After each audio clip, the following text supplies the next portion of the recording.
Thank you for this topic, Roger. It's a good one. Yeah, you're welcome. Um,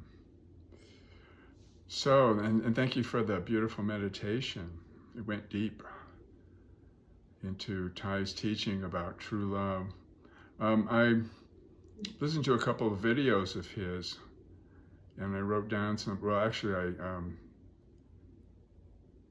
I wrote down some of the stuff he said in the videos, and I wanted to talk about the four main elements of true love. And the first is friendship, and he talks about brotherhood and cultivating the freedom that Judith mentioned, in ourselves and in our friends and our loved ones, as on an equal basis with the friend, practicing loving kindness. And, I think of it as like my freedom is your freedom with friends. So together, we're entering a deeper way of being with each other, so that we have that freedom, and that freedom to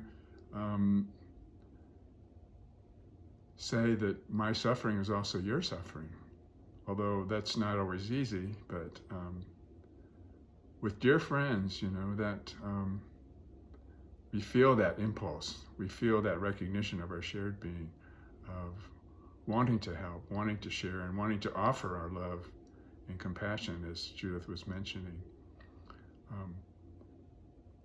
The freedom to enter deeply the feelings of our friend. And so that's, the prerequisite for the second element of true love, which Ty says is karuna, or compassion. And the best definition of compassion that I've come across is, of course, there's many different ways you could try to define it, but experiencing another's emotion as one's own with empathy, the ability to feel deeply into another's emotion with the wisdom of oneness, with the wisdom of our shared being. And also experiencing that place in ourselves that is compassion, or that is love. That essence of being a person is loving, and is recognizing that Buddha's teaching is telling us that this life isn't really about us as separate beings. It's about us as all beings together. And more and more, when I'm giving a talk, I'm going back to his first declaration. And this is the strong influence of Ty's teaching on me, that, because he's talked so much about touching the earth in many of his teachings. So on the morning of his great enlightenment, Buddha touched the earth and proclaimed that I and all beings together attain the way. And, what that means, teachers have taught me that it means that we don't really do anything by ourselves. We do everything together with all beings, because we actually are, as Ty says, made of everything in the whole universe except for one thing. And that one thing that we're not is a separate body-mind, a separate self. So that becomes our actual experience when we follow these teachings. We're opening up to deeper layers of suffering. And at the same time, we're opening up to deeper layers of intimacy, to be intimate with our suffering, with our fears, enable us to begin to give that gift through our generosity, to give that gift of fearlessness. And we cultivate that. In the depth of intimacy with ourself, we realize that the possibility that deeper than pleasure or pain is wanting to know what's truth, wanting to know the true love, the truth of our being. So it's the full freedom to fully feel our emotion, and we can communicate that with other people we love, that we're free to fully feel our joy and our suffering, and we're like a role model for each other in developing that for each other. That's why relationships work a lot better when both partners are freely sharing the joy within rather than trying to get something. Because love, when we're trying to get something from the other person, it becomes possessive and controlling and leads to many breakdowns in relationships. I've been in many of those, actually. So, I'm sorry for laughing. no, I'm laughing too. I'm laughing with you, Roger. I know. And I like the simile, part of the, when he talks about compassion, the simile of the water in the bowl, or the fish bowl, or the salt in the fish bowl, becomes undrinkable. But when we open our hearts, as she said in the metaphor, we become like a flowing river. The truth of impermanence, we're just always moving. We're all these moving parts. You can think of consciousness as a vast river, and all the waves, and ripples are our experience. And so we are just flowing and changing, and we can't find that actual entity, that we actually are. The separateness is just a thought, and the thoughts and the feelings of being separate are just part of the flow. They're just flowing and changing all the time. And we're all, as we say, another way of saying it is there's 8 billion dances going on in the world of human beings, but there's only one dancer. So there's numerous waves and ripples in the river of life, in our life force that's alive. But there's only one river, and none of the waves and the ripples divide the river into two. It's always just one river, one life that we share together. So, in that metaphor of the river, it's the capacity to absorb all of our experience. The joy and the bliss, is always moving. So Buddha's teaching is enjoy the river, enjoy the flow, but give it all away, because it's being given away anyway. The river keeps going, and if we want to try and become a separate localization of the river and hold on to this and avoid that, then we suffer. So that's another way of saying that this life isn't about our separateness, because our separateness isn't real. Our separateness is just fantasies, ideas, and those are always changing. And even our means of apprehending the waves and the ripples of life, the currents of life, are always changing too. So we're never the same entity. We're not an entity at all, but we're never anything that we can fixate on and define. So we learn how to let the flow go, and just being present and offering all of our experience. What I've gotten from teachers is that is the letting go, that we don't actually do the letting go, we allow the letting go, and that's what Thay is talking about here. He says, in truly letting go, you practice gratitude. He says it's mudita, or joy arises when we are overcome with gratitude for all that we have, such as that we no longer cling to some other longed-for result. The Buddha's definition of joy is more like unselfish joy. It means that we don't only find happiness when something good happens to us, but when others find happiness. And so that, that gift of fearlessness, that gift of enjoying our life fully and being open-hearted enough that we can feel that our true identity is that vast river, and the fact that the salt water goes in the river and is completely absorbed is that's our own being. That's the quality of our being that has limitless, boundless capacity to absorb all experience, all the joy and bliss, and all the suffering. So we can give away the joy, and we can give away the suffering, and we can also give away in that process, we also give away the idea of being a separate body-mind.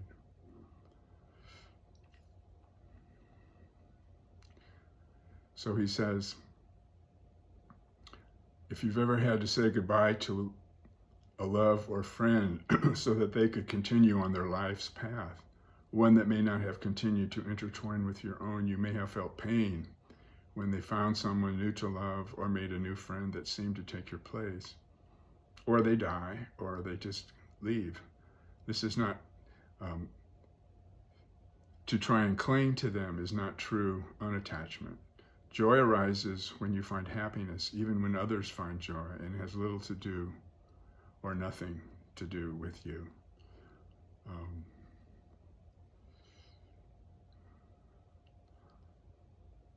So we feel that pain, and, my son's going back to college again. Of course, this is his third year going back, so I'm used to it now, but then I lost my dog and still feeling the pain of that. So the empty nest, many messages of the empty nest keep coming. But the love is still there, I say this a lot, but it's present all the time. And it's not limited or contained in the physical form.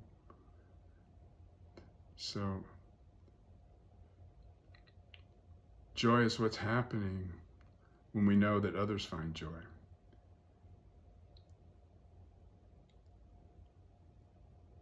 And what really helps in the fourth, gratitude and joy is the third one. And the fourth one is what he calls upeksha, which is equanimity, which sheds inordinate light on the true process of letting go. He says, the fourth element of true love is equanimity, non-attachment, non-discrimination, even-mindedness, or letting go. Upa means over, and iksha means to look. You climb the mountain to be able to look over the whole situation, not bound by one side or the other. If your love has attachment, discrimination, prejudice, or clinging in it, it is not true love. So, the clinging and the attachment that he's talking about, of course we're attached to our loved ones, but it's the excess attachment, the defensiveness and the lack of openness and the fear of losing something is what causes our suffering. So, he has that beautiful song, I'll spare you my singing voice, but it's no coming, no going. No coming, no going, no after, no before. I hold you close to me, and I release you to be so free. Because you are in me, because I am in you and you are in me. Because I'm in you and you are in me. And this whole thing of letting go, the willingness to know and experience the pain of that is the letting go. So we don't grasp or turning away at the experience of the grief. And we're teaching others to do the same. And at the same time, we're opening up the freedom to deeply open to that pain and find the joy that's behind that. The joy of oneness that can absorb and transform the pain. And we learn to love as Buddha loves. Because we learn that Buddha's capacity to love and bestow compassion is fearless. It's not stained by any experience. It's ever present, unconditionally accepting, and free.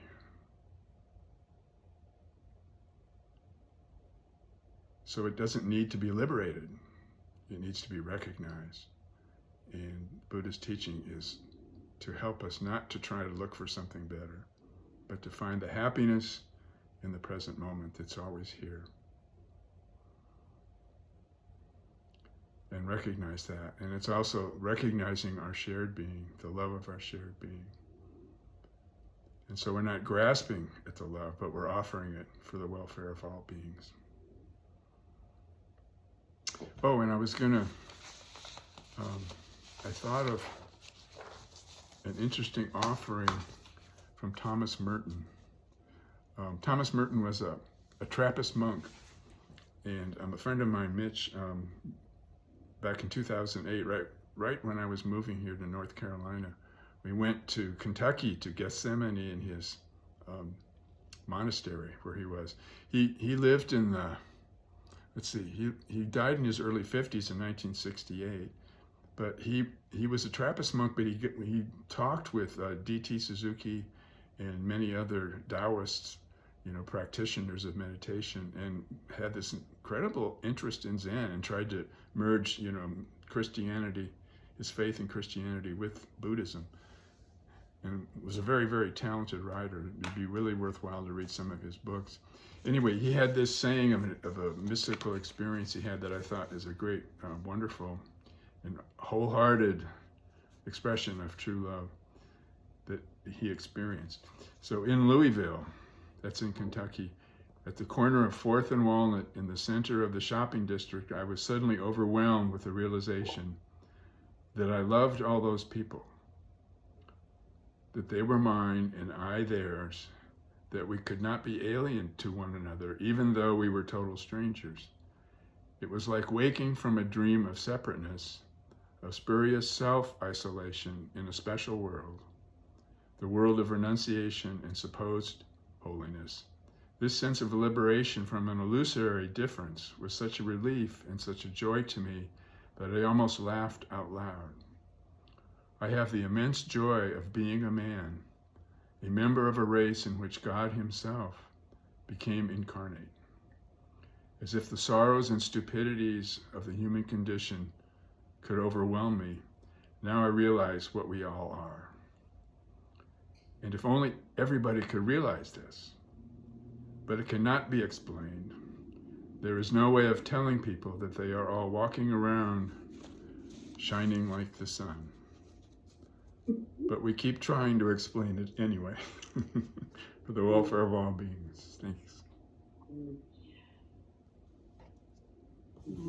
Thank you, Roger. Mm-hmm. When you were speaking of impermanence, you can't step into the same river twice. I was thinking about when I was doing a private retreat at what is now Magnolia Village, Magnolia Monastery. But it wasn't a monastery at the time, and they had 110 acres, and I was staying there, and it was kind of a Vietnamese community club. And when Ty first came to visit them there, they wanted to give him the land for a monastery, and he said, "You're not ready to be a monastery yet. You need to practice more." And then some years later, they returned to him, and they, after having practiced a little more, but they were disturbed about their children. And when I was there, they asked me to work with the kids. And so I remember this. One time I was giving a talk to the kids on impermanence, and I said, "What changes in your life? What you don't expect it necessarily, but it changes." And this one little fellow said, "My pants are too small." That was his idea of impermanence. It was perfect, I mean, and everybody had a good laugh. I don't know if he meant to be funny or not, but it was pretty funny. But nice, they go off and they reject Buddhism, and it's upsetting to their Vietnamese parents. But that's been happening for centuries, hasn't it? Thank you for that beautiful talk, Roger. So, anybody else want to comment about? Or questions from Daniel, since you're new? Don't put me on the spot just yet. I'll just listen in.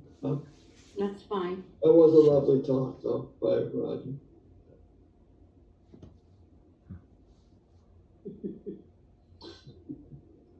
We have a hand, at Social Sangha. So when you were describing Thomas Merton's experience, all of a sudden he had this love for all the people who were in front of him at this shopping area. And I would really love to be able to have that experience. Mm-hmm. And it just really struck me. I would love to be able to be that person who is non-judgmental and all the things that come along with separateness. And I was trying to imagine what that might feel like, separate from experiences I've had on drugs that have given me that experience. It might feel like that. It has felt that way for me, but the thing is, when we do it gradually with meditation, it lasts a lot longer. A lot of people are waking up. That is happening. And we have that option to wake up. But how devoted are we to allowing that to happen? There's a group of podcasts called Buddha at the Gas Pump. If you ever get a chance to listen to any of those, they're interviews with people who are in the process of awakening. And it's just wonderful to listen to their stories. And I've had some experiences myself, and I know Roger has, but I'm certainly not enlightened. And at one point I said, I don't want to be enlightened, but I changed my tune. That was just a brat in me who said she didn't want to be enlightened. That was a few years ago. But that's a great topic for discussion. How do we open ourselves to that point where everybody looks like a Buddha? Yeah, well, what's helped me in that regard, and I certainly don't consider myself enlightened either, but I'm on the way. And what's really helped me, there was a turning point where I realized that I can't do it by myself. Yourself. And so what happened was opening up and realizing and opening to the possibility that suffering, it is possible to accept suffering, and what a relief that would be, and what a great joy that would be. And that's what Thomas Merton was talking about. But the realization that all beings are supporting us in that, even though they don't know it, or maybe, they're all walking around shining like the sun, but they are shining like the sun, they just aren't really aware of it. And I'm the same way. I'm not really aware of it. I'm shining a little more than I was, but just feeling that support from our essential nature, from our true being, and that is all beings being, that realization is the biggest support, because it's not something that we do by ourselves. In other words, we offer ourselves to the benefit of all beings having that awakening, and that's what awakens us. So we have these little awakenings, which we're hoping are leading to the big one. The big one. Georgina? Coincidentally, we just actually, Daniel and I separately discovered this woman who was interviewed in the site that you're talking about, Buddha at the Gas Pump. I discovered her from a summit on meditation. I can't remember what it was, the art of meditation. And Daniel discovered her or heard her through from this site, Buddha at the Gas Pump. Mm-hmm. So he actually shared, he sent me the talk, one of the talks that she gave, and we it was very impressive. I thought it was really impressive. Her name is Amora Ma, and she just had really, really tough experiences in, earlier life. She went through a lot and a lot of suffering, and for various reasons. And she was getting a PhD, psychology, and she spent like 7 years doing that, and where it should have taken less time, but apparently she was conflicted with the stuff she was learning. So she was like, and she lost a relationship, a long-term relationship, and lost her house, everything. And she said she was like a nobody. And I mean, she hit bottom as apparently. And she said she had these really very strong experience, and although she doesn't describe it as something that was from the outside, was within her, her consciousness awakening. And I mean, it's kind of, I wouldn't even go there. It's very complex. The stuff, it was only a 20-minute experience. And but she talked about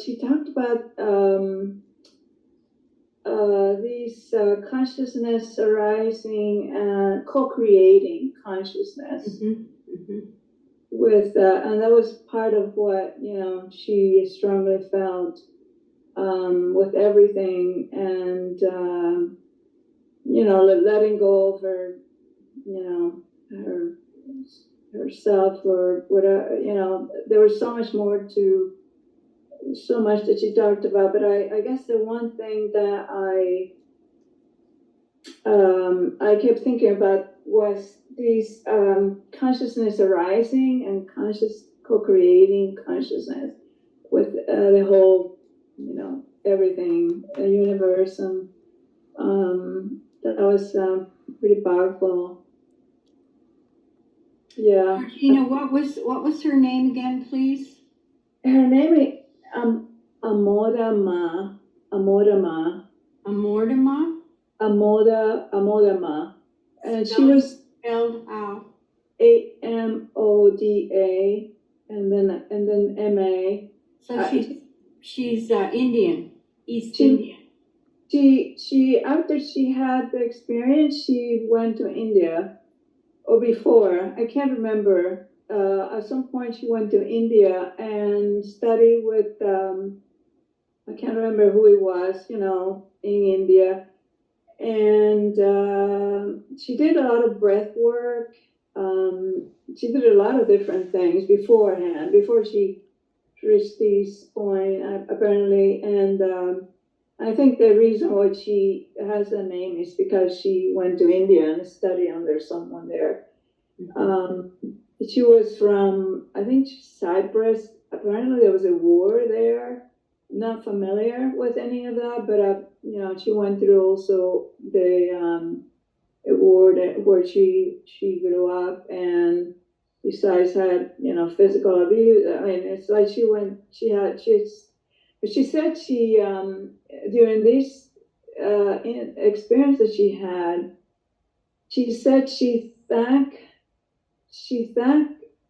her, she was thankful and grateful for her suffering, because it was the gateway to her freedom. Yeah.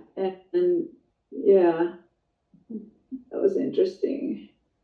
So and I can share. I mean, I can actually, it was Daniel that sent me that site, but we can share. We can share that. I can send that to both of you.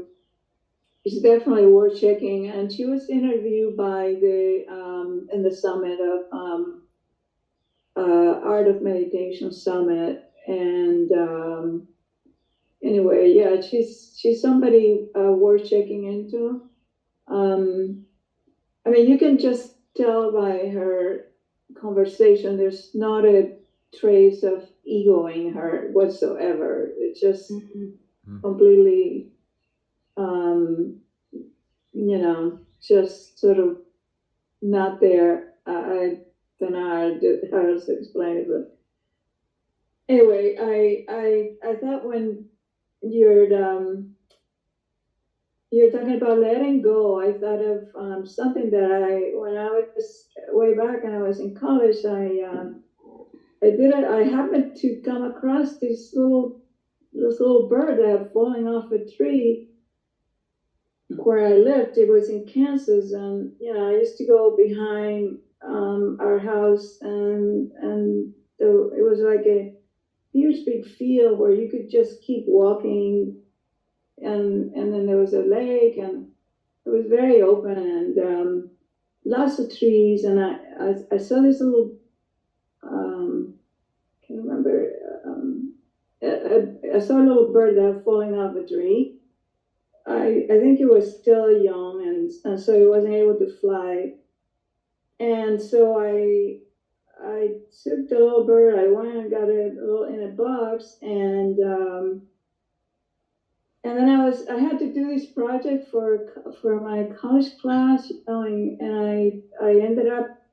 So I would take the bird every day back to the same spot by the tree, and I would pick up worms and feed him worms, and I would put the worms on the dirt, so he would pick them up and all that. It took like 3 days, I think. I did that for like 3 days, and it was fun because I had to do this project. It was a photography project.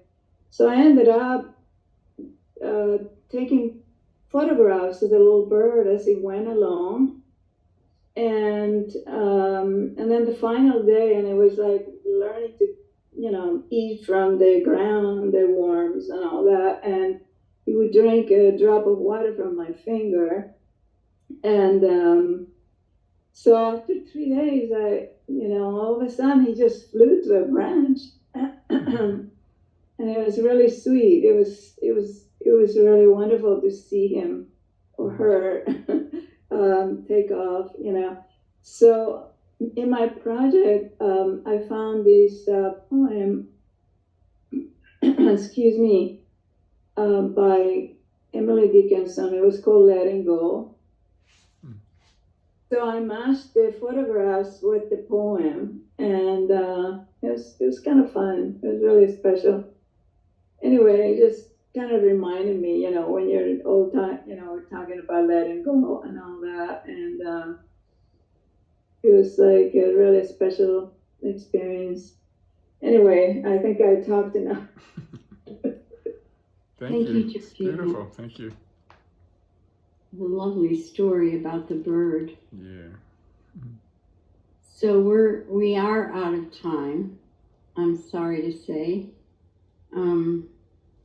And I'm happy to say that we have Norma with a bell here to gloriously take us out.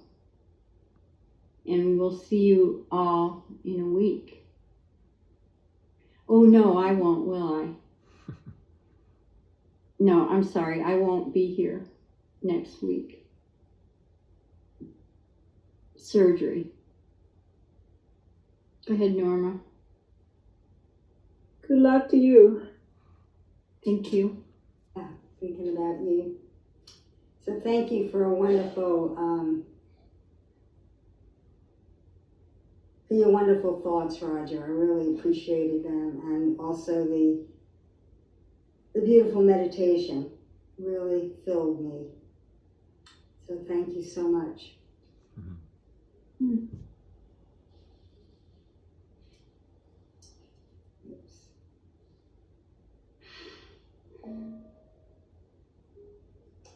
May the merit of this practice benefit all beings and bring peace.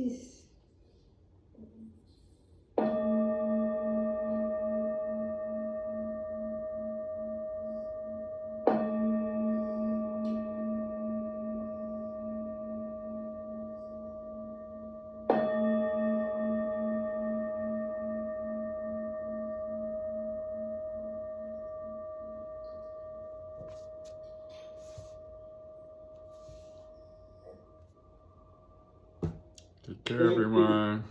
Thank you. Love you guys.